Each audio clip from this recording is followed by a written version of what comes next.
షిండే తనకి తానుగా ఒక అపరిపక్వ నాయకుడిగా నిరూపించుకునేదాకా వదిలేసింది బీజేపీ కావాలని. అవునా? ఎందుకంటే పూటకొక మాట అనేటటువంటి కాన్సెప్ట్ని చూపించుకున్నాడు అతను.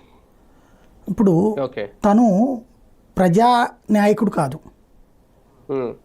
ఒక ఉద్ధవ్ థాకరే లాంటి ప్రజానాయకుడు అనుకోవడానికి కాదు. ఉద్ధవ్ థాకరేనే ప్రజానాయకుడు కాదు. ఎందుకని? బాలాసాహెబ్ థాకరే కొడుకుగా తప్పించి అతనికి ఉన్నదేంటి? ఇతను బాలాసాహెబ్ థాకరే అనుచరుడు. ఆయన ఆశయాలు,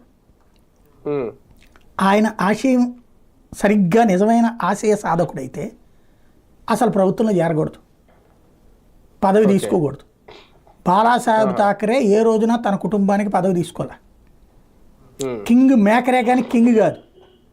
ఎవడు ముఖ్యమంత్రి అయినా వచ్చి ఆయన ఇంటి దగ్గరకు వచ్చి నమస్కారం పెట్టి ఆశీర్వాదం తీసుకునేవాళ్ళు.